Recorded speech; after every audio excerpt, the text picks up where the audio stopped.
ఎలా చెప్పాలి? అందరు కూర్చోరండి.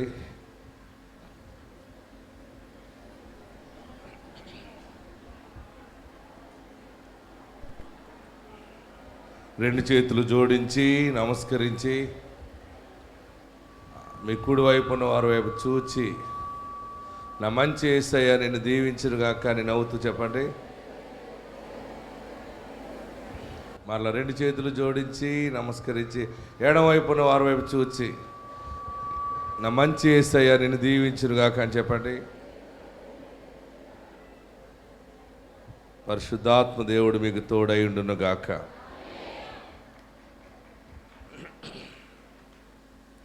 దేవుని మహాకృపను బట్టి ఈ వారంలో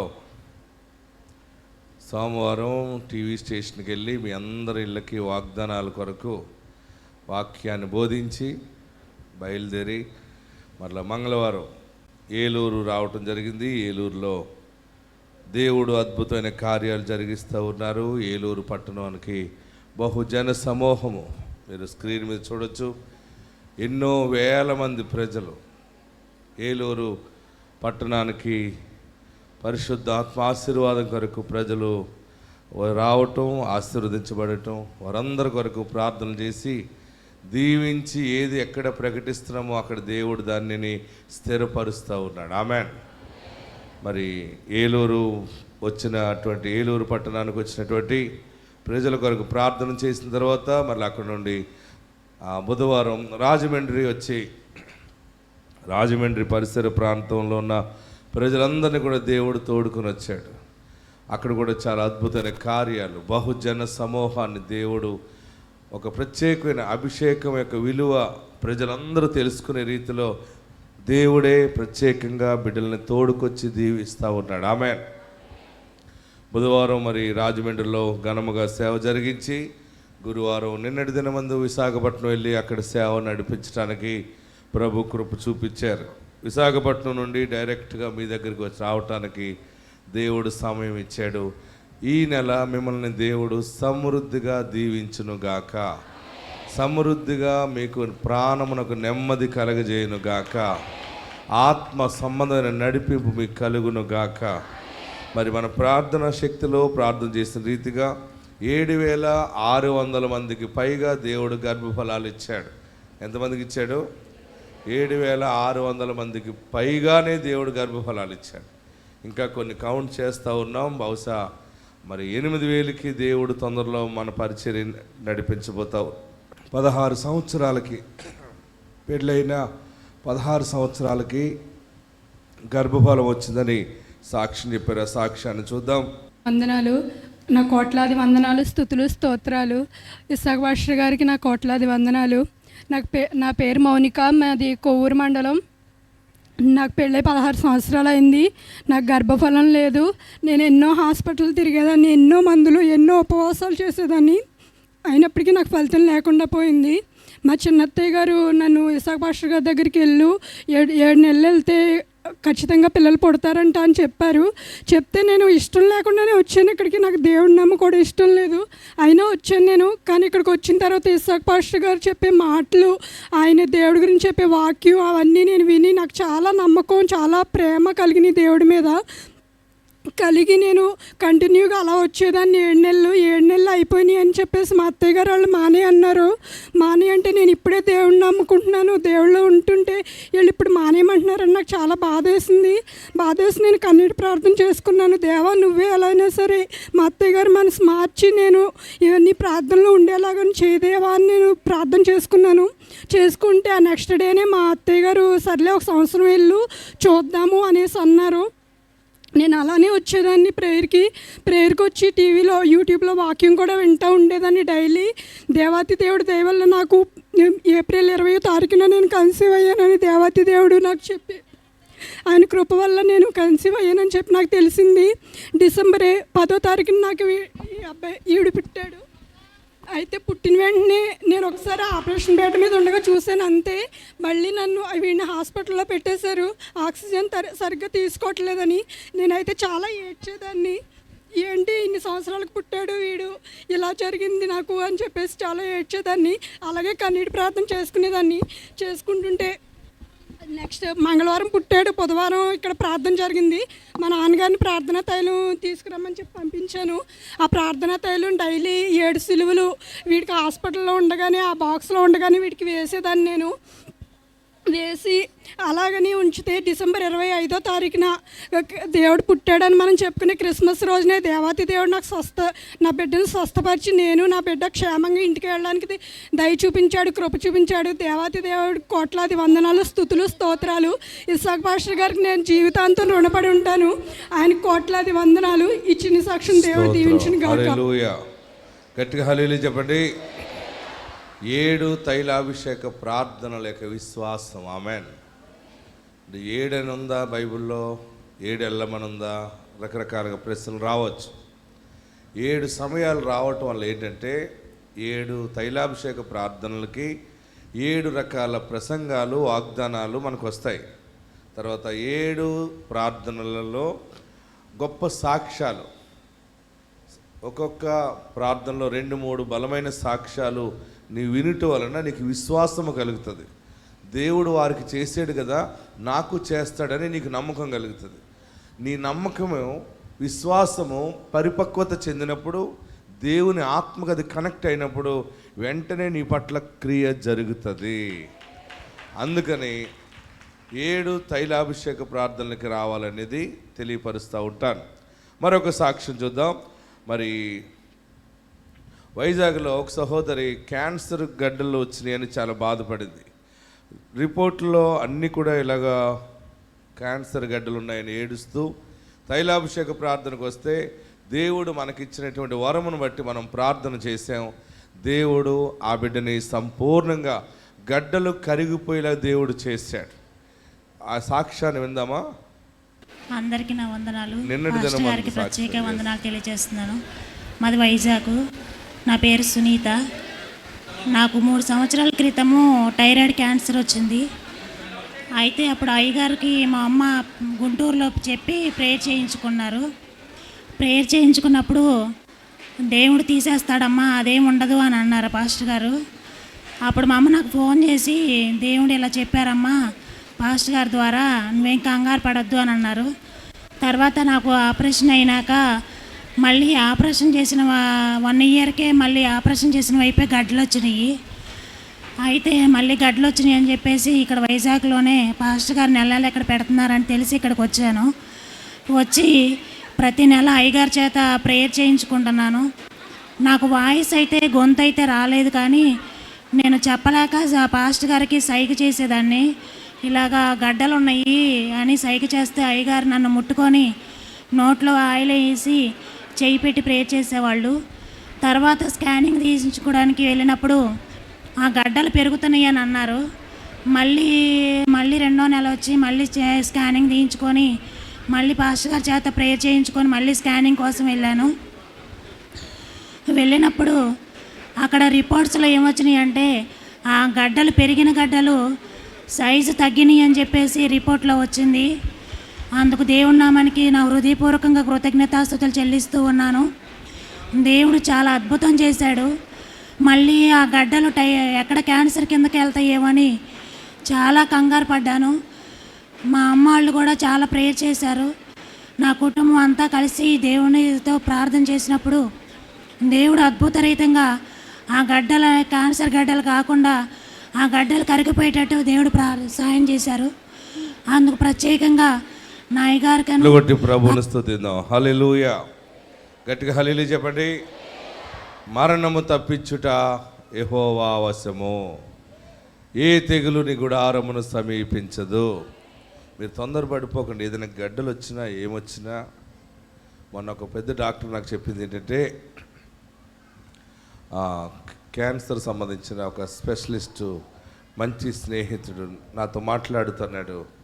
ఏంటి గడ్డల గురించి ఏంటి అని అడిగితే అతను అన్నాడు, ఏముండదయ్య గారు, కొంతమందికి మన మెడ మీద ఇక్కడ పులిపిరిలాగా వస్తుంది కదా, పైన వస్తుంది కదా, పులిపిరిలాగా వచ్చి సూర్యుడికాయలాగా పెరుగుతుంది కదా, కొందరికి శరీరంలో అప్పటికి వస్తుంది, దాని గురించి కంగారు అయిపోతుంటారు, కంగారు పడవలసిన పని లేదన్నాడు. నేను మీకు ఎంత ఈజీగా చెప్పాను చూసారా? మీకు అర్థమైందా? ఏ గడ్డలున్నా మీరు భయపడకండి. యేసు నామములో అది స్వస్థత కలుగుతుంది. ఆమేన్, హల్లెలూయా. మరొక గొప్ప సాక్ష్యాన్ని మీ ముందు పెడతా ఉన్నాను. కడపలో అద్భుతమైన సాక్ష్యం మనము చూస్తూ ఉన్నాం. వారు పొలంలో బోరు వేయటానికి ఆ బోర్వెల్ పిలిచి బోరు వేస్తే వాటర్ పడలేదు. మళ్ళీ రెండోసారి పిలిచి బోరు వేయిస్తే అప్పుడు కూడా నీరు పడలేదు. మూడోసారి వేసినా పడవలేదు. మళ్ళీ వేరే ఎక్కడే నీళ్లు పడతాయో కొంచెం వారికి తెలుసున్నటువంటి టెక్నికల్గా తెలిసినటువంటి వారు కూడా వచ్చి పరిశోధన చేసి వారు పాయింట్లు పెడితే ఆ 4వసారి బోర్ వేసారు, నీళ్ళు పడలేదు. 5వసారి బోర్ వేశారు, నీళ్ళు పడలేదు. 6వసారి వేశారు, 7వసారి వేశారు, అయినా పడలేదు. ఇక్కడ కాదని అక్కడ, అక్కడ కాదని ఇక్కడ. 8వసారి వేశారు, 9వసారి. ఎన్నిసార్లు వేశారు? మళ్ళీ వేశారు, చెప్పాలి. మళ్ళీ వేశారు, నీళ్ళు పడలేదు. మళ్ళీ వారి జీవితంలో బోర్ వేస్తారు అసలు? ఒక్కసారి బోర్ వేయాలంటే చాలా ఖర్చు పెట్టాలి. ఆ మిషన్ తెప్పించి చాలా వేల రూపాయలు ఖర్చు పెట్టాలి. అటువంటిది 11 సమయాలు బోర్ వేసినా వాటర్ పడలేదు. టీవీలో వాక్యం చూస్తున్నారు, ప్రార్థనా శక్తి పరిచర్య వాక్యం వింటూ ఉంటుంటే ఆ కుటుంబ సభ్యులకి విశ్వాసం వచ్చింది. మనం ఇన్ని సమయాలు మన పొలంలో బోరేస్తే నీళ్ళు పడలేదు కదా, ఇసాక్ పాస్టర్ గారు ఈయన వాగ్దానం ద్వారా పుట్టాడు అని చెప్తున్నారు కదా, మరి ఈయన ప్రార్థన చేస్తే అన్ని మంచి జరుగుతుంది కనుక మనం తైలాభిషేక ప్రార్థనకు వెళ్దామని చెప్పి భార్య భర్తలు ఇద్దరు తైలాభిషేక ప్రార్థనకు వచ్చారు. ఆ నెల అనంతపురం వెళ్ళాను అన్నమాట. అనంతపురంలో ప్రార్థన పెట్టాం. అక్కడికి వచ్చారు. అయ్యా, మేము టీవీలో వాక్యం విని నీ దగ్గరికి వచ్చాము, మరి నీవు మాకు దీవెన ప్రకటించు. మేము మా పొలంలో 11 సమయాలు బోర్ వేసాం. ఎన్ని సమయాలు? 11 సమయాలు బోర్ వేసాం, నీరు పడలేదు. నీవు ఒక ఆశీర్వాదం ప్రకటించంటే నేను దేవుడు నాకు ఇచ్చిన వరమును బట్టి ఒక యాపిల్ అలా తీసి అలా ఇచ్చి, అమ్మ తీసుకుని వెళ్ళండి, ఇప్పుడు బోర్ వేయండి, ఇదిగో బాబు బోరు ప్రారంభించు, బోర్ వేయి, నీళ్ళు వస్తాయి. దీవెన ప్రకటించి పంపితే ఇంటికి వెళ్ళిన తర్వాత మనం 11 సమయాలు బోర్ వేసాం, నీరు పడలేదు. దైవజనుడు ఇప్పుడు బోర్ అయ్యి నీళ్ళు పడతాయి అన్నాడు. సరే మనం బోర్ వేద్దాం అని చెప్పి 2 రోజులు వారు ఏం చేశారంటే భార్య భర్తలు ఇద్దరు కుటుంబ ప్రార్థన చేసుకుంటారు. ప్రభువా, 11 సార్లు బోర్ వేస్తే నీళ్ళు పడలేదు, దైవజనుడు బోర్ వేయమన్నాడు, ఇప్పుడు మేము వేద్దాం అని అనుకుంటున్నాం అంటూ ప్రార్థన చేశారు. 2వ రోజు రాత్రి ఆ ఇంటి యజమానికి కల వచ్చింది. ఏమొచ్చింది? దర్శనం వచ్చింది. ఆ దర్శనంలో ఇసాక్ పాస్టర్ గారు ఆ పైనుండి అలాగా వారు పొలంలోకి దిగి వచ్చారట. ఎవరు దిగి వచ్చారు? మీరు చెప్పట్లేదు, చూసారా? ఇంకా గట్టిగా చెప్పండి. ఇసాక్ పాస్టర్ గారు అంటే ఎవరు? నేనే. ఇసాక్ పాస్టర్ గారు కల్లో వచ్చి ఆ పొలంలోకి అలా దిగి వీళ్ళని పిలిచి, మీకు నీళ్ళు కావాలి కదా, బోర్ వేయాలనుకుంటున్నారా, ఇలా రండి అని చెప్పి ఆ పొలంలో ఒక చోట ఒక పాయింట్ చూపించి, ఇక్కడ బోర్ వేయండి, మీకు నీళ్ళు పడతాయి అని చెప్పి కళలో మళ్ళీ మాయమైపోయాడు. ఉదయాన్నే లేచి ఆ భార్యకి చెప్తున్నాడు, నాకు రాత్రి కళలో ఇసాక్ పాస్టర్ గారు కళలోకి వచ్చారు, మన పొలంలో ఫలానా ప్లేస్లో చూపించారు, అక్కడ బోరేస్తే నీళ్ళు పడతాయండి. మీరు బాగా గమనించండి, ఇది అభిషేకంతో కూడిన పరిచర్య కదా. ఇక్కడ ఏది ప్రకటించబడుతుందో దేవుని ఆత్మ దానిని నెరవేరుస్తుంది అనమాట. ఆమెన్.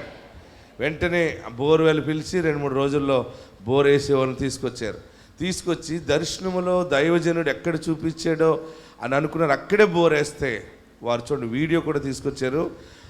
సరిగ్గా నీటి బుగ్గ తగిలింది అక్కడే. ఆ రాతి నేలలో నీటి బుగ్గ తగిలి పైకి వాటర్ తన్నేసింది. గట్టిగా చేతులు పైకెత్తి చప్పట కొట్టి ప్రభుని స్తుతిద్దాం. ఇది ఎంత అద్భుతం! ఇది మనుషులకు అర్థం కానిది అనమాట. ఇది బైబిల్ గ్రంథంలో, పాత నిబంధన గ్రంథంలో ప్రవక్తల కాలంలో జరిగిన కార్యాలు కృపాకాలంలో ఈ సమయంలో యేసయ్య జరిగిస్తూ ఉంటాడు. మరి ఆ సాక్ష్యం వారు చెప్తుంది, మనం విందాం, బాగా గమనించండి. ఎస్, మా ఊరు కేశాపల్లి. మా సాక్ష్యం ఏదంటే, మేమైతే 11 బోర్లు వేసాము. తోటలో నీళ్ళు చూపించే వాళ్ళని తోలుకొచ్చి ఆడ చూపించినా 11 బోర్లు వేసాము, నీళ్ళు వల్లే. నీళ్ళు పడుకోకుండా ఉంటే మేమైతే ఇసాకయ్య గారు చెప్పేది మేము టీవీలో విన్నాము. అనంతపురానికి వచ్చి అయ్యగారిని అయితే అడిగాం. మేము 11 బోర్లు వేసి చాలా అప్పులు చేసామయ్యా, మాకైతే నీళ్ళు వల్లేదయ్యా అని మేము అయ్యగారిని అడిగాం కుటుంబంతో వచ్చి. అయ్యగారిని అడిగినప్పుడు అయ్యగారు ఆపిల్ పంట తీసుకొని పట్టయ్య ఎల్లుతాయిపోయి బోర్ అయిపో అని చెప్పాడు. బోర్ అయిపోయి ఎల్లుతాయి అన్నప్పుడు మేము జియాల జిట్టిన దోలుకొచ్చుకొని 3 ప్యాంట్లు పెట్టించుకున్నాం. 3 ప్యాంట్లు పెట్టించుకున్నప్పటికైనా ఆ దాంట్లో వేయాలబ్బా అని ఆలోచించి రెండు రాత్రులు కుటుంబంతో ప్రార్థన చేశాం. కన్నీరు ప్రార్థన చేసుకున్నప్పటికీ మా వాళ్ళకు ఇసాకయ్య గారు పైనుండి దిగొచ్చి ఈడేసుకోబోరు అని చెప్పాడు. తోటలో ఈడేసుకోబోరు అని మా వాళ్ళకు తోలకపోయి చెప్పినప్పటికీ మేము అట్లే వెంటనే 3 రోజులు పోయిన తర్వాత బోరు పిల్లంపుకున్నాం. బోరు పిలుచుకొని అదే ఇసాకయ్య గారు చెప్పిన ద్వారా చెప్పిన చాటే బోరు ఎత్తే మాకు సంపూర్ణమైన నీళ్లు కలిగించాడు దేవుడు. ఇసాకయ్య గారికి నా నిండు వందనాలు. దేవునికే మహిమ కలుగును గాక. హల్లెలూయా. బండ నుండి నీళ్లను దేవుడు కలగజేశాడు. ఎక్కడ చెప్పాలి? ఇశ్రాయేలీలు ఐగుప్తు నుండి ప్రయాణం చేస్తున్నప్పుడు ఆకాశం నుండి మన్నా కురిసిన తర్వాత తినారు. తిన్న తర్వాత నీళ్ళు ఎలాగా అంటే దేవుడు మోషేకి చెప్పాడు, ఆ బండలో నీళ్ళు ఉన్నది అని కొట్టన్నాడు. అంతే, బండని చూపించాడు. మోషే బండని టచ్ చేసినప్పుడు బండలో నుండి నీళ్ళు వచ్చినాయి. చూడండి, బైబిల్ వాక్యం ఎంత సత్యమైనదో. ఏ వాక్యాలు విని నమ్మి మనం ఇక్కడికి వచ్చామో ఆ కార్యాలు చేసిన ఆ దేవుడే మరలా ఈ సమయంలో మనం అడుగుతూ ఉంటే బండ లోపల నీళ్లను దేవుడు బయటికి తీసుకొస్తా ఉన్నాడు. ఇది దేవుడు మన పక్షముగా ఉన్నాడు. అక్కడే ఆ ప్లేస్లోనే 11 సార్లు బోరేస్తే పడని నీటి బుగ్గ ప్రార్థనా శక్తి ద్వారా వాగ్దానం ద్వారా వెళ్ళారు, జయమైంది. అంతే. మీ జీవితంలో ఇంతవరకు ఏమేమి పనులు జరగలేదో ఈ నెల శుభవార్త ఏంటంటే మీ కార్యములు నీటి బుగ్గ వలె పైకి దీవెనగా బయటకు రాబోతూ ఉన్నాయి. పరిశుద్ధాత్మ దేవుడు మీకు తోడై ఉండును గాక. మరొక సాక్ష్యం మీ ముందు పెట్టి వాక్యంలోకి వెళ్ళాలనుకుంటూ ఉన్నాను. ఇది చాలా వింతగా ఉంది ఈ సాక్ష్యం. ఒక మనుషుడు అప్పుల పాలైపోయి ఇబ్బంది పడుతూ ఉంటే ఒక పెద్ద ఆయన అన్నాడు, నువ్వు ఏది చేసినా ఫలించట్లేదు కదా, నువ్వు ఇసాక్ పాస్టర్ గారు ఏలూరు వస్తున్నారు, నువ్వు రా, ప్రార్థన చేయిస్తాను నీకు. ఆ ప్రార్థనకి తైలాభిషేకానికి వెళ్తే మనకు ఆశీర్వాదం వస్తుందంటే 5 సంవత్సరాల పాటు చెబితే రాలేదు ఆ మనుషుడు. 5 సంవత్సరాలు ఈ పెద్ద ఆయన చెప్పినప్పుడల్లా వస్తానన్నాడు, రాలేదు. చివరికి పెద్ద ఆయన చెప్తా ఉన్నాడు కదా అని చెప్పి తైలాభిషేక ప్రార్థనకు వచ్చాడు. వచ్చినప్పుడు ఏం జరిగిందంటే అందరూ వాక్యం వింటున్నారు. ఆ రోజు వాక్యం ఏంటంటే గాలియే కానీ వర్షమే కానీ రాకపోయినా నీ లోయ నీళ్లతో నింపబడుతుంది అన్న వాక్యము ఆ నెలలో ఆ మనుషుడు విన్నాడు. వాక్యం బోధించిన తర్వాత అందరూ లేచి నిలబడమని నేను ఒక దేవుని ఆత్మ నాకు ఇచ్చిన ప్రేరేపణ ద్వారా ఒక మాట చెప్పాను. మీకు ఏం కావాలో కోరుకోండి, మీ లోయ దేవుడు నీళ్లతో నింపుతాడు, మీ సమస్యలు దేవుడు తీరుస్తాడని ప్రకటిస్తే ఆ రోజు ఆ దీన మనస్సు కలిగిన మనుషుడు, దేవా నాకు చాలా అప్పులు ఉన్నాయి బాబు, లోన్ కట్టుకోలేకపోతున్నాను, అయితే దైవజనుడు అడగమన్నాడు కనుక అడుగుతున్నాను, నాకు ఎవరైనా పామాయిల్ తోట లీజుకి ఇస్తే, కౌలుకి ఇస్తే అది నేను తీసుకుని నేను అది పంట వేసినప్పుడు ఆ పంట ద్వారా నా అప్పులన్నీ తీరిపోవాలని దండం పెట్టుకున్నాడు. ప్రార్థన చేసుకుని వెళ్ళిపోయిన తర్వాత పామాయిల్ తోట ఒకరిని అడిగితే వారు ఇచ్చారు. ఇచ్చిన తర్వాత ఆ పామాయిల్ తోట తీసుకుని మళ్ళీ నెల తైలాభిషేకానికి వచ్చి ప్రార్థనా తైలము 100 బాటిల్ తీసుకున్నాడు. ఎన్ని 100 ప్రేయర్ ఆయిల్ బాటిల్స్ తీసుకుని పట్టుకుని వెళ్ళి ఆ ఒక్కొక్క పామాయిల్ చెట్టు దగ్గర ప్రార్థనా తైలం పోసి, నా దరిద్రం పోవాలి, నీవు నన్ను ఆశీర్వదించాలి, నీ అభిషేకం ఈ తోటలో ఉండాలని దేవుణ్ణి అడిగాడు. తైలం పోసి నీరు పెట్టాడు. అది అద్భుతముగా కాపు కాసింది పామాయిల్ తోట. ఎలా కాసిందంటే ఎప్పుడు కాస్తుంది, అందరికీ కాస్తుంది. ఒక విచిత్రం ఏంటంటే ఒక గెల వచ్చి 20 నుంచి 25 కేజీలు బరువు వచ్చేటువంటి పామాయిల్ చెట్టు గెల 35 నుంచి 40 కేజీలు బరువు దిగుబడి దిగింది. తోటగల వానికి ఎప్పుడు అలా పండలేదు. అది ఎవరికి పండింది చెప్పాలి అందరూ. ఎందుకు పండింది? దేవుని ఆత్మాభిషేక తైలము పోసాడు, ఆత్మ సంబంధమైన యేసయ్య మీద ఆధారపడ్డాడు, దేవుని సేవకుడు చెప్పిన వాక్యమందు విశ్వాసం ఉంచాడు. ఆమేన్. మరి ఇతనికి పొలం ఇచ్చిన ఆయనకి 7 ఎకరాలు ఉంచుకున్నాడు. ఈ మనుషుడికి 3 ఎకరాలు ఎంత ఇచ్చినట్టున్నాడు. ఆ మనుషుడికి 7 ఎకరాలకి ఎంత పండిందో ఈ మనుషుడికి 3 ఎకరాల్లోనే అంత పంట వచ్చింది. ముందు 20 నుంచి 25 కేజీలు దిగుబడి ఉండేది, 35 కేజీల నుంచి 40 కేజీలు దిగుబడి వచ్చింది. అక్కడికి ఓకే. మరొక అద్భుతం ఏంటంటే ఆ తోటలో జరిగింది. ఆ కాపు కాసిన తర్వాత ఈయన షావుకారికి కోత కోసుకోమని ఇచ్చాడు అమ్మేస్తున్న సమయంలో. ఈయన తైలం పోసినప్పుడు, ఈయన తోట తీసుకున్నప్పుడు టన్ను వచ్చి 13,000 రూపాయలు రేటు ఉంది పామాయిల్. ఈయన తోట తీసుకుని తైలం పోసి దేవుడి మీద ఆధారపడి పంట నీరు పెట్టిన తర్వాత అది ఒకేసారి 40,000కి, టన్ను 40,000కి ఆశ్చర్యకరంగా రేటు మారింది. ఇది ఎవరు చేస్తారు ఇలాంటి పనులు? ఏమీ లేని మనకి ఎవరు ఆధారము? ఏదో ఒక కార్యం చేస్తాడంతే. నీళ్లను ద్రాక్షరసంగా మార్చినట్టే. చూడండి, ఆ సాక్ష్యం విందాం. ఆ మనుషుడు 25,000 రూపాయలు పట్టుకొచ్చి నా చేతిలో పెట్టాడు. నాకు అర్థం కాలేదు ఎలా తెచ్చాడు అనుకుంటే, మొన్న అంటున్నాడు, దేవుడు పంటలో నాకు ఆశీర్వాదం ఇచ్చాడయ్యా అని. ఆమెన్. ఎస్, ఆ సాక్ష్యం విందాం. నా పేరు దేవదాసు. మాకు ఈ తైలాభిషేకం గురించి తాతగారు 5 సంవత్సరాల క్రితం నాకు చెప్తే, నేను వచ్చే నెలలో వస్తా అని నేను మొత్తం రాకోకుండా నిర్లక్ష్యం చేశాను. నెక్స్ట్ నెలలో తప్పకుండా ఇక్కడికి రావాలని అనుకున్నాను. నెక్స్ట్ నెలలో వచ్చాను.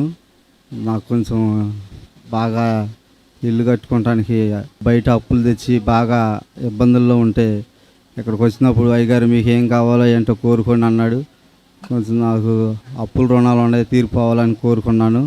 కొంత అప్పుల రుణాలు తీరిని. తర్వాత ఈ నెల నుండి స్టార్ట్ అవుతుంది. మీకు ఏం కావాలో మీరు డేట్ పెట్టుకోండి. గాలియే కానీ వర్షమే కానీ రాకపోయినా మీ లోయ నీళ్లతో నింపుతుందని ఆ రోజు వాక్యం చెప్పాడు. తర్వాత నీకేం కావాలో కోరుకోండి అంటే అయ్యగారు నెక్స్ట్ నెలలో వచ్చినప్పుడు పామాయిల తోట అయితే నాకు నెలకి 2 సార్లు డబ్బులు వస్తాయి, ఇంటికి లోన్ తెచ్చిన డబ్బులు కట్టుకోవటానికి ఇబ్బంది లేకుండా ఉంటుందని చూసి నేను ఆ కోరిక కోరుకున్నాను. పామాయిల తోట తర్వాత ఒక రైతుని అడిగితే ఆయన ముందలు ఇవ్వనని చెప్పి 4 రోజుల తర్వాత ఫోన్ చేసి మళ్ళీ నాకు ఆ పామాయిల తోట ఇవ్వడం జరిగింది. ఇచ్చినాక జొన్న తోట పొలంలో ఈ తైలం పోతే జొన్నలు బాగా పండియని విన్నాను సాక్ష్యంలో. నేను కూడా 100 బాటిల్ తైలాభిషేకం బాటిల్ తీసుకెళ్ళి చెట్టు చుట్టూ నీళ్ళలో కలిపి పోసాను. పోసిన తర్వాత 20 కేజీలు 25 కేజీలు ఉండే గెల 35 నుంచి 40 కేజీల వరకు వచ్చి ఆయనది 7 ఎకరాలు నెలకి 6 టన్నులు అయితే నాది 3 ఎకరాలు నెలకి 7 టన్నులు దిగి నేను తీసుకో క్రితం పామాయిల్ రేటు 13,000 ఉండేదండి. నేను తీసుకున్నాక టన్ను 40,000కి వచ్చి చేతులు పైకెత్తి గట్టిగా కేకలు వేసి అద్భుతాలు దేవుడు జరిగిస్తున్నాడు. ఎందుకంటే ఇన్నాళ్ళగా ఇంకా లేట్ ఉండదు, ఎందుకంటే తట్టుకోలేరు. కానీ ఇప్పుడు వెంటనే చేయటం మొదలుపెట్టాడు. వెంటనే జరిగిపోతాయి అంతే. మీ కన్నీళ్లను దేవుడు ముత్యాలుగా మార్చేస్తాడు అంతే. ఇంతకు ముందు కొంచెం ఆలస్యమైంది, కానీ ఈ నెలలో శుభవార్త ఏంటంటే మీ పట్ల వెంటనే దేవుడు కార్యం చేస్తాడు. నువ్వు నమ్మగలిగితే ఈరోజే ప్రారంభమవుతుంది. మరి అంత అద్భుతాలు చేసేవాడిని ఏం చేయాలి? మనం ఏం చేయాలి? నా గుండె నిండా పాడండి. నేను పాడింది పాడండి. పొలంలో ఊడి చెవులు పాడినట్టుంది. నేనేం పాడాను, మీరేం పాడుతున్నారు?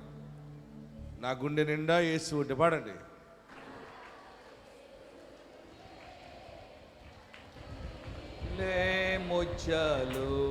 బాలేదు, అలా కాదు. నా గుండె నిండా యేసు ఉంటే కన్నీలే ముత్యాలు. అలా పాడాలి. 1 2 3. గుండె నిండా యేసు ఉంటే కన్నీలే ముత్యాలు. పాడాలి. గుండె గుడిలో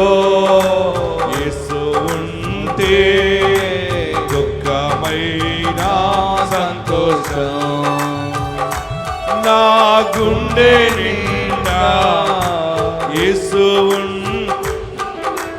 కన్నీలే ముత్యాలు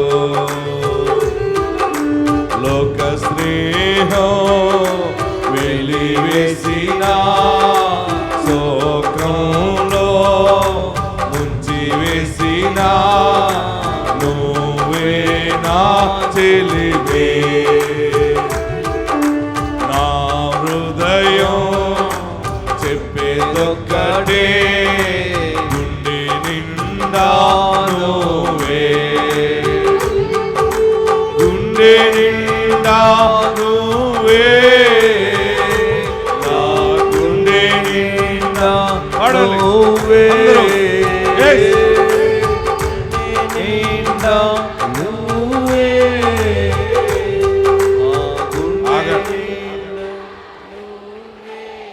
ఆగండి, బ్రేకులు వేస్తున్నా. మీరు చాలామంది ఎందుకు పాడలేకపోతున్నారంటే మీ గుండెలో ఇంకొకరు ఎవరో ఉన్నారు కదా. గుండెలో బంగారం ఉంటుంది, కొంతమందికి చెవులి ఉంటుంది, కొత్తగా చేయించుకున్న బొట్టలు ఉంటాయి.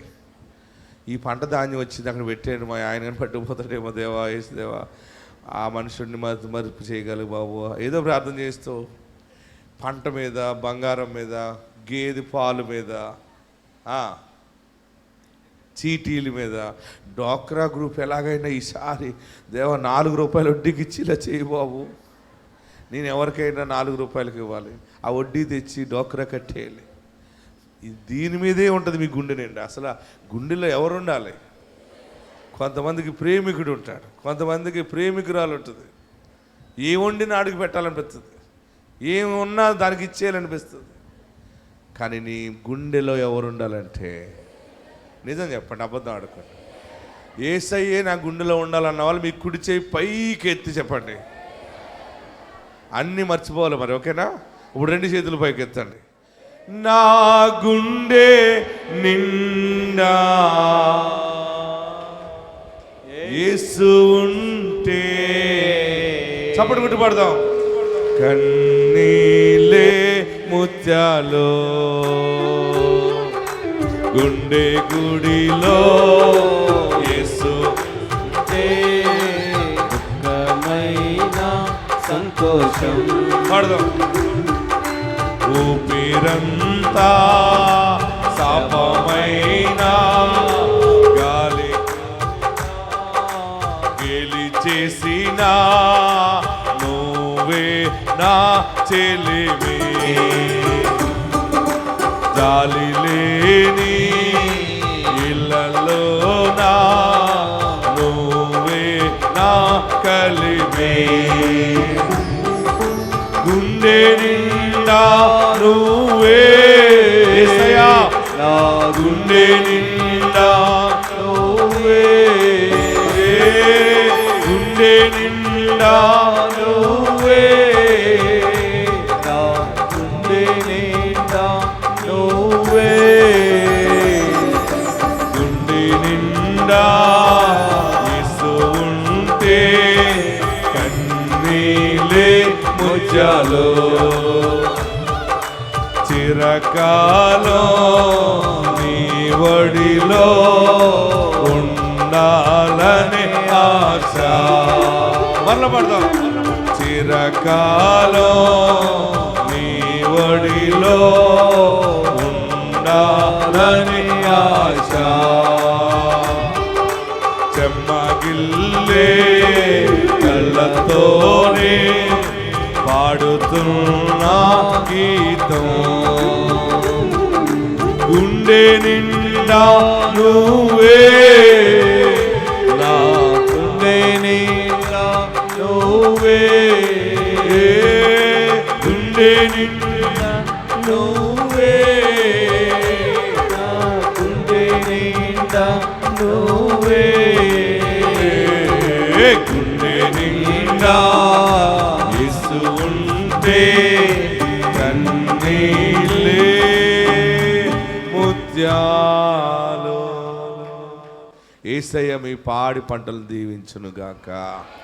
యేసయ్య మీ ఆర్థిక దరిద్రమును ఐశ్వర్యముగా మార్చునుగాక. మీకు నూతన బలము కలుగునుగాక. ఈ నెల చాలా మంచి నెల. మీరు అన్ని పనులు ప్రారంభించండి, ముందుకెళ్ళండి, చిగురు పడతారు అన్ని విషయాలు. మళ్ళీ నెల మీ నోట బలమైన సాక్ష్యం ఉండునుగాక.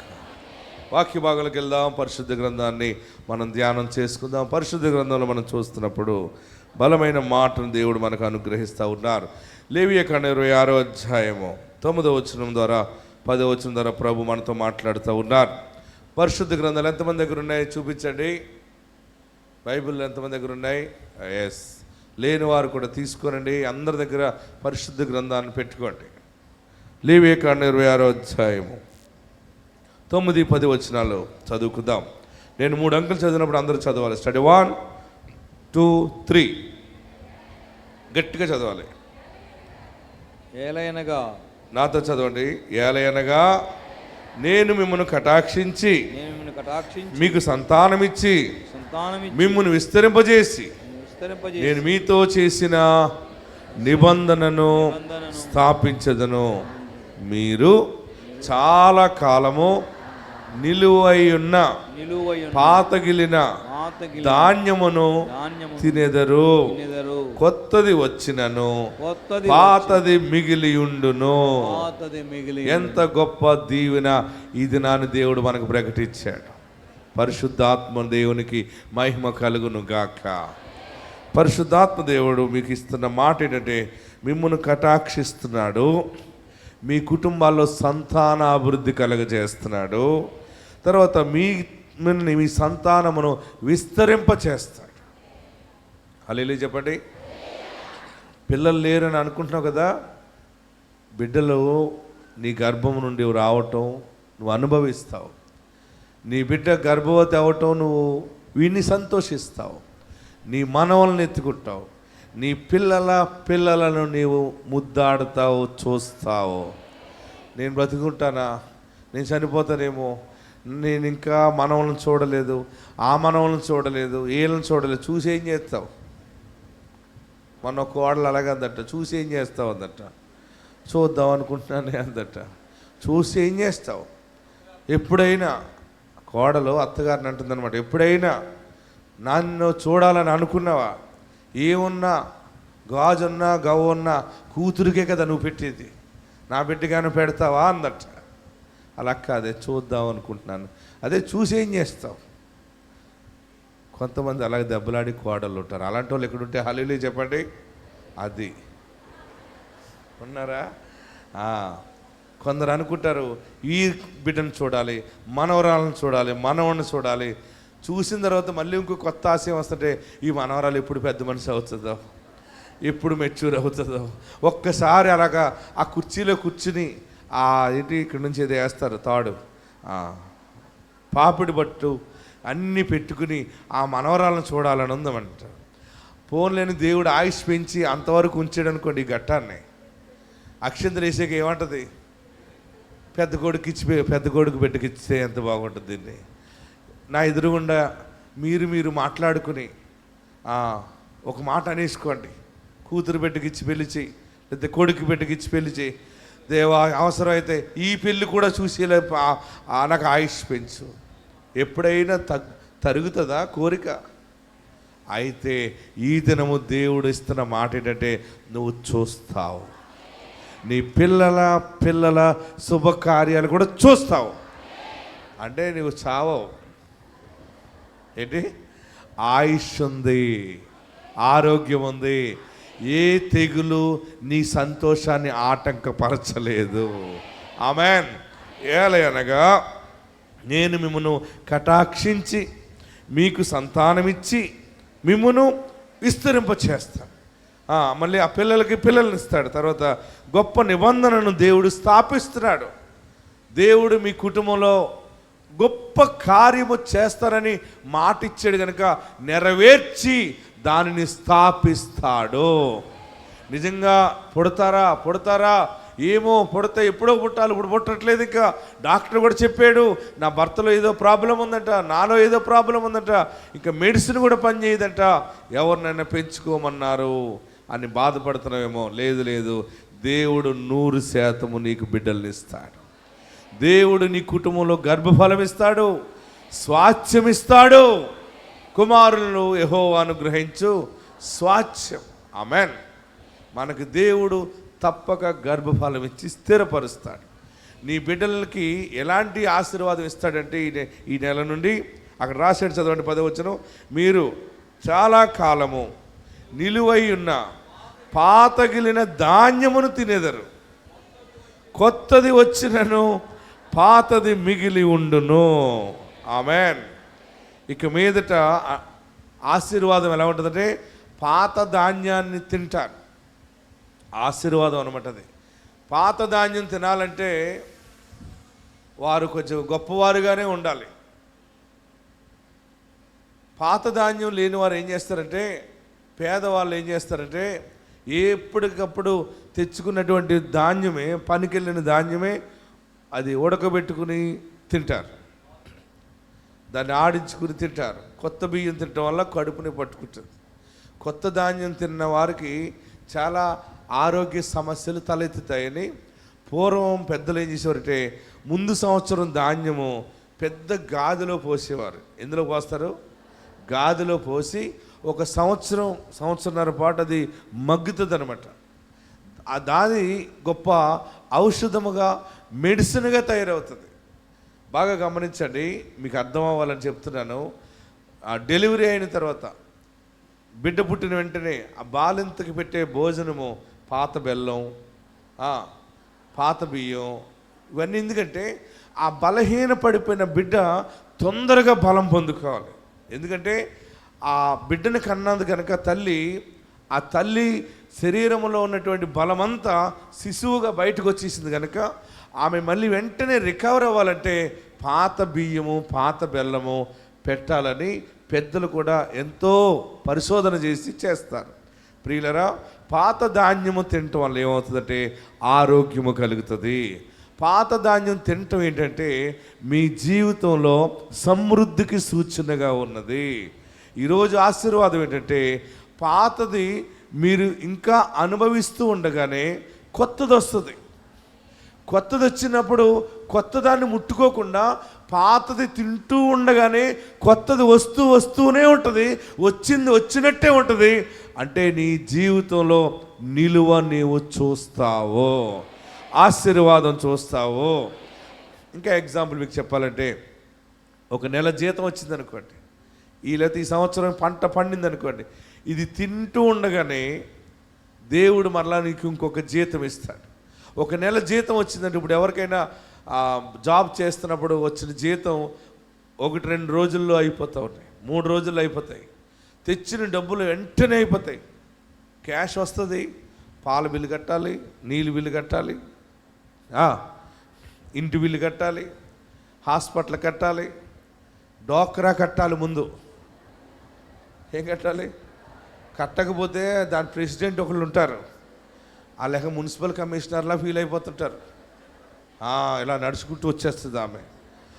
ఆ ప్రెసిడెంట్ని కూడా ఎవరిని పెడతారంటే నోరున్న మనిషినో ఎత్తుగా ఉన్న మనిషినో పెడతారు. ఎందుకంటే అందరి దగ్గర వసూలు. ఆమె వస్తుందంటేనే భయం. ఆమె కూడా కమిషనర్లా ఫీల్ అయిపోతుంటుంది. అలాంటి వాళ్ళు ఎవరైనా ఉన్నారు ఇక్కడ? లేరులే. హల్లెలూయా. మళ్ళీ మీరు కానీ చెప్పకండి, గొడవలు అయిపోతాయి. డోక్రా కట్టకపోతే అందరూ కట్టారమ్మా, నువ్వు కట్టలేదంటే అందరి ముందు అడుగుతుంది. ఎంత సిగ్గు బాబోయ్ అని ముందే జాగ్రత్త చేస్తారు. ఏదైనా వచ్చిందంటే డోక్రా పట్టుకుపోతుంది. మొన్న ఒక ఆమె అంది, అస్మిత గ్రూపులో ఉన్నానని చెప్పింది. ఏం చేయాలమ్మా అంటే పాట పాడమన్నారంటే ఎత్తుకున్నామండి.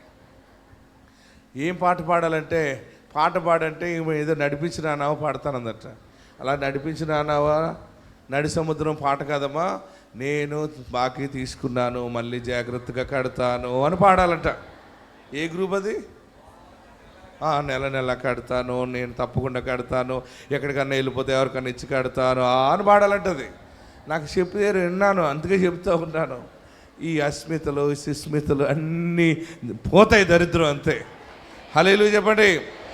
పాతది తిన్నా కొలిది ఉంటుంది, కొత్తది వచ్చినా పాతది మిగిలి ఉంటుంది. మీకు నెల డబ్బులు అయిపోతున్నాయి కదా, వారం రోజులు అయిపోతాయి, 10 రోజులు అయిపోతున్నాయి అనుకోండి.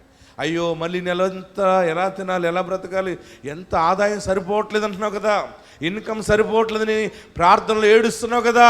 దేవుడి దినాన్ని నీ పట్ల గొప్ప ద్వారము తెరుస్తూ ఉన్నాడు. వచ్చిన పంట, వచ్చిన జీతము, ఆదాయము, నువ్వు అన్నీ కొనుక్కుంటావు, అన్నీ అనుభవిస్తావు. బంగారం కొంటావు, బట్టలు కొంటావు, బుట్టలు కొంటావు, నీకు నచ్చిన జోళ్ళు కొనుక్కుంటావు, లిప్స్టిక్లు కొనుక్కుంటావు, కాటికి కొనుక్కుంటావు, అన్నీ కొని మీద ఆడేసుకున్నా సరే నీకు ఇంకా ఈ నెల ఆదాయం మిగిలి ఉంటుంది. అంతేనా? అలాగేనా? గట్టిగా చేతులు పైకెత్తి 7 మార్లు ఆమేనని చెప్పండి. సమృద్ధి దీవెన దేవుడు ప్రకటిస్తూ ఉన్నాడు. నీ జీవితంలో సమృద్ధి చూస్తావు.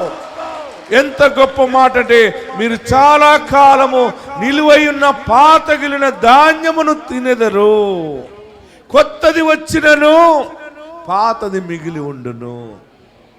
మీ అమ్మగారి ఇంటి దగ్గర తెచ్చిన చిత్తు డబ్బులు అయిపోకుండానే మళ్ళీ చిత్తు వచ్చేస్తుంది, మళ్ళీ ఆ జీతం వస్తుంది, ఈ డబ్బులు వస్తాయి. లేవో అని ఏడుస్తున్నావు కదా, దేవుడు తన సేవకుడి ద్వారా నీతో మాట్లాడుతూ ఉన్నాడు. పాతది వస్తుంది, అది ఇంకా ఉండగానే కొత్తది వచ్చేస్తుంది. ఇంతవరకు నీ మీద ఉన్న శాపం ఏంటంటే, వచ్చింది వచ్చినట్టుగా రెక్కలు ధరించుకుని పోతుంది కదా, ఇక పోదు, నీ ఇంట్లో నిలువ ఉంటుంది. దేవునికి మహిమ కలుగును గాక. రెండవది ఏంటంటే, పాతది మిగిలి ఉండటం ఏంటంటే, పాత ధాన్యం తినటం ఏంటంటే ఆరోగ్యానికి సూచన. దేవుడు నీ జీవితంలో ఈ నెల నీ శరీరంలో పరిశుద్ధ ఆరోగ్యము దేవుడు అనుగ్రహిస్తూ ఉన్నాడు. నిన్ను స్వస్థపరిచే యెహోవాను నేనే అన్నాడు. నీవు బలహీన పడిపోయిన నీ ఎముకలను ఆయన బలపరుస్తూ ఉన్నాడు. నీ ఎముకలలో, నీ జాయింట్లలో అరిగిపోయిన గమ్ముని దేవుడు పెడతాడు. నీవు కూర్చుంటే లేగలేకపోతున్నావు, నడవలేకపోతున్నావు, ఏడుస్తున్నావు కదా, నా శరీరము నొప్పులని అందరి కష్టార్జితము హాస్పిటల్ పాలైపోతుందని చాలామంది ఏడుస్తూ ఉన్నారు. పరలోకమందుండి చూసిన దేవుడు ఈ దినాన్ని నిన్ను కరుణిస్తూ ఉన్నాడు, నిన్ను బాగు చేస్తూ ఉన్నాడు. ఆరోగ్యం ఎక్కడ ఉందని ఆనందం ఎచ్చట నాకు దొరికేనని, ఆరోగ్యం ఎక్కడ ఉందని ఆనందం ఎచ్చట నాకు దొరికేనని, జగమంతా తిరిగాను, జనులందరిని అడిగాను, జగమంతా తిరిగాను, జనులందరిని అడిగాను, చివరికది నీలోనే కనుగొన్నాను ప్రభు, చివరికది నీలోనే కనుగొన్నాను. ఎంత మంచి దేవుడవయ్యా యేసయ్యా, చింతలని తీరేనయ్యా నిన్ను చేరినాకు, చింతలని తీరేనయ్యా నిన్ను చేరినాకు. సంతోషం ఎక్కడ ఉందని సమాధానమెచ్చట నాకు దొరికేనని, సంతోషం ఎక్కడ ఉందని సమాధానం ఎక్కడ నాకు దొరికేనని, బంధువులను అడిగాను, స్నేహితులను అడిగాను, బంధువులను అడిగాను, స్నేహితులను అడిగాను, చివరికది నీలోనే కనుగొన్నాను ప్రభు, చివరికది నీలోనే కనుగొన్నాను. ఎంత మంచి దేవుడవయ్యా యేసయ్యా, చింతలని తీరేనయ్యా నేను చేరినాకు, చింతలని తీరేనయ్యా నేను చేరినాకు. హల్లెలూయా, గట్టిగా హల్లెలూయా చెప్పండి. చాలా కాలము నిలువై ఉన్న ధాన్యమును మీరు తినేదరు అంటే ఆరోగ్యము కూడా కనబడుతుంది. మరొకటి ఏంటంటే చాలా కాలం నుండి నువ్వు కనిపెట్టుతూ ఉన్నావు కదా, ఇలా జరిగితే బాగుండు, అలా జరిగితే బాగుండు, దేవుడు నా జీవితంలో ఎప్పుడు జరిగిస్తాడా, ఆ వాగ్దానం ఎప్పుడు నా జీవితంలో నెరవేరుస్తాడా అని 1000 కళ్ళతో చూస్తున్నావు. చూసావా? చూసి చూసి చూసి జరగదేమో అనుకుంటున్నావు కదా, దానిని నీవు అనుభవంలో అనుభవిస్తావు, సాక్ష్యమును అనుభవిస్తావు. కొత్త వాగ్దానం వస్తుంది, కొత్త ఆశీర్వాదం వస్తుంది, కానీ ఇంకా పాత ఆశీర్వాద సాక్ష్యాలు చెప్తూనే ఉండగా దేవుడు ద్వారములు తెరుస్తాడు. ఆమేన్. పాతది తిని ఉండగానే కొత్తది వస్తుంది, అయినా పాతది ఇంకా మిగులు ఉంటుంది. దేవుడు నాకు ఇచ్చిన వరమును బట్టి మీ అందరికీ ప్రకటించమన్న మాట ప్రకటిస్తున్నాను. ఈ నెల ఈ దినము నుండి మిగులు మీరు చూస్తారు. మీరు పూర్తిగా ప్రభు మీద ఆనుకోండి, యథార్థంగా బ్రతకండి, పాల్లో నీళ్ళు వేయకండి, అబద్ధాలు చెప్పకండి, తప్పుడు లెక్కలు రాయకండి, కొలతలు కరెక్ట్గా వేయండి, సత్యముగా బ్రతకండి. నీ ఇల్లు ధన నిధిగా మారిపోతుంది. ఎక్కడున్నవారు అక్కడ లేచి నిలబడి 2 చేతులు ఆకాశం వైపు చాపి, బోర్వెల్ 11 సార్లు వేసినా పడలేదు. వారు అభిషేక ప్రార్థనకు వచ్చాక మన ప్రార్థన దేవుడు ఆలకించాడు. మనం ఆయన దగ్గరికి వచ్చినప్పుడు పాప దోషము కొట్టివేయబడుతుంది. నీతి మన మీద, మన పాడి పంటల మీద, మన బిడ్డల మీద ఉదయిస్తుంది. అది ఎక్కడున్నవారు అక్కడ లేచి నిలబడి, నీ పిల్లలను విస్తరింప చేస్తానన్నాడు ఆయన. ఈ బిడ్డకి ఉద్యోగం ఎలాగా, వీళ్ళు ఎలా బ్రతుకుతారు, వీళ్ళకి వ్యాపారం ఏముంది, ఈ బిడ్డ ఎలాగా, ఈ అల్లుడు ఎలాగా, ఈ కోడలు ఎలాగా, అది ఎలాగ, ఇది ఎలాగ అనుకుంటున్నావు కదా. దేవుడు బిడ్డలను విస్తరింపచేసి స్థాపిస్తానని మాట ఇచ్చాడు. నీ గర్భఫలము స్థాపించబడుతుంది, నీ బిడ్డలు స్థిరపరచబడతారు. పని లేదు, పాట లేదు, ఇలా తిరుగుతున్నాడు, అలా తిరుగుతున్నాడు అని ఏడుస్తున్నావు కదా. దేవుడు నీ బిడ్డను స్థిరపరుస్తున్నాడు. ఎలా పెళ్లి చేయాలి, ఏమిటి పెళ్లి చేయాలి, ఎవరు చేసుకుంటారని ఏడుస్తున్నావు కదా. అన్నీ దేవుడు సిద్ధము చేసి ఉంచాడు. తగిన సమయం ఆసన్నమైంది. పాతగిలిన ఆశీర్వాదాలు అనుభవిస్తూ ఉంటావు, కొత్త దీవెనలు వస్తూనే ఉంటాయి. పాతది మిగిలుంటుంది, కొత్తది వచ్చినను పాతది మిగిలుంటుంది. నీ పితరుల ఆస్తి మరలా వస్తుంది, నీ పూర్వం ఆస్తి నీకు వస్తుంది, నీ వాగ్దాన ఫలమును అనుభవిస్తావు. గొప్ప ఆరోగ్యం దేవుడికి ఇవ్వబోతా ఉన్నాడు. అందరూ కూడా 2 చేతులు జోడించి నమస్కరించి, ఈ ఆశీర్వాదము నాకు దయచేయి బాబు, ఈ ఆశీర్వాదము నా మీద ఉండినట్లుగా నా పాపాలు ఒప్పుకుంటున్నానని అందరూ కూడా చేతులు పైకెత్తి నమస్కరించండి. చేతులు పైకెత్తి, అయ్యా నా పాపాలు క్షమించు బాబు, నీవే నా దేవుడిగా ఉండాలి, నీవే నా రక్షకుడిగా ఉండాలి, నిన్నే పూజిస్తాను, నిన్నే సేవిస్తాను, నిన్నే ఆరాధిస్తాను, నీ నామస్మరణ చేస్తాను. దోషము కొట్టివేయండి. అందరూ కూడా 2 చేతులు తలపైన పెట్టుకోండి, మీ 2 హస్తాలు తలపైన పెట్టుకోండి. యేసయ్యా అని 7 మార్లు పిలండి. 1 2 3 4 5 6 7 గట్టిగా పిలవండి. 2 అంతలుగా ఆశీర్వదించు. కొత్తది వచ్చినను పాతది మిగిలి ఉంటది. పాతది అయిపోలేదు. పాత ధాన్యము తింటావు, ఉద్యోగ జీతం అనుభవిస్తావు, కష్టార్జితం అనుభవిస్తావు. నిశ్చయముగా నీ చేతుల కష్టార్జితము నీవు అనుభవిస్తావు. యేసుకు చోటి రక్షణ దయచేయని అడుగు. నా పాపమును కడిగివేయి బాబు అని ప్రార్థించు. నా దోషమును కడిగివేయి యేసయ్యా అని అడుగు. పరిశుద్ధాత్ముడు నీ పక్షముగా ఉన్నాడు. నా పాపాలు క్షమించు బాబు. నా గుండె నిండా నిన్ను చేర్చుకుంటాను, నా గుండె నిండా నిన్ను స్తుతిస్తాను బాబు, నిన్ను సేవించుకుంటాను. నీవు తప్ప నాకు దారి లేదయ్యా. అందరు 2 చేతులు పైకెత్తి నా చేయి పట్టుకో యేసయ్యా, నన్ను నడిపించేసయ్యా. అడుగు నీకేం కావాలో. ఆ మనుషుడు పామాయిల్ తోట అడిగాడు, ఆ మనుషుడు అభివృద్ధి అడిగాడు, ఆ మనుషుడు దిగుబడి కావాలి, ఆశీర్వాదం కావాలని అడిగాడు. తన అప్పుల లోయ నీళ్లతో నింపబడిందని సాక్ష్యం ఇచ్చాడు. నీవు సాక్ష్యం ఇస్తావు. ప్రార్థన చేయండి, అందరూ ప్రార్థన చేయండి, అందరూ ప్రార్థనలో ఉండండి. స్తోత్రం, స్తోత్రం, స్తోత్రం. ప్రభువా నీకు వందనం. గొప్ప దేవుడా, మంచి దేవుడా. హల్లెలూయా, హల్లెలూయా. పరిశుద్ధాత్మ దేవుడా,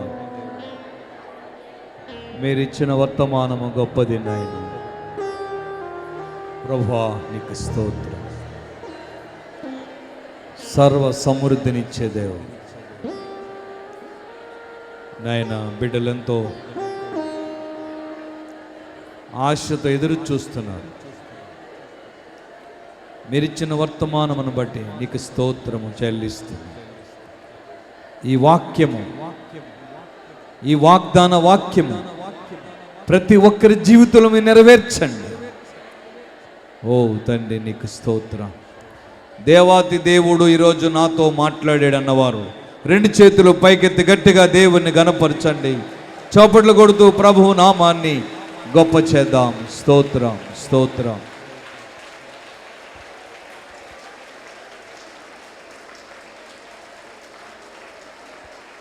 ప్రతి నోట ఒక ప్రత్యేకమైన సాక్ష్యాన్ని ఉంచి కూడి వచ్చిన ప్రతి ఒక్కరి పట్ల నీ కనికరము చూపించి దీవెనతో ఆశీర్వాదంతో నడిపించండి. నేను నీ సన్నిధిలో ప్రభువా ప్రయాసనక భారమనక వచ్చి నీ మాటలు విని వారు ఇప్పుడు దీవెన పొందుకుని వారు ప్రయాణం చేస్తుండగా క్షేమకరమైన ప్రయాణం వారికి ఇవ్వండి. చిన్న బిడ్డలను తీసుకుని వచ్చారు నాయన, వారి పట్ల నీ కృప చూపించి వారిని ఆశీర్వదించండి. యవనస్తులు వచ్చారు, వారి జీవితాల్లో శుభకార్యాలు జరిగించండి. యవనస్తులు వచ్చారు, గర్భఫలము కొరకు ఎదురు చూస్తున్నారు. గర్భఫలాన్ని, భూఫలాన్ని వారికి దయచేయండి ప్రభా. తండ్రి, వారి కష్టార్జితం ప్రభా, వారి రాబడి నాయన దీవించండి. దాన్ని ఫలింపచేయమని ప్రార్థన చేస్తున్నాను తండ్రి. వారి చేతి పనిని దీవించండి. జీవనోపాధి లేకుండా, బ్రతుకుదేరు ఆధారం లేకుండా ఎవరైతే దిక్కు లేకుండా ఉన్నారో వారికి దారి చూపించండి తండ్రి. నూతన ఆరోగ్యము, నూతన బలం ఇచ్చి వారిని ఆశీర్వదించండి ప్రభువా. నీ సేవార్థమై ఈ సమయమందు కానుకలు సమర్పిస్తుండగా నాయన ఇచ్చు ప్రతి బిడ్డను దీవించండి. ఎవరి హస్తం ఏ రీతిగా నీ పరిచర్య సహకరిస్తుందో వారి హస్తాలు దీవించి 30దంతలుగా, 60దంతలుగా, 100ంతలుగా వారికి ఫలాభివృద్ధి చేయండి. యేసయ్య నామములో దీవిస్తున్నాము తండ్రి. ఆమేన్.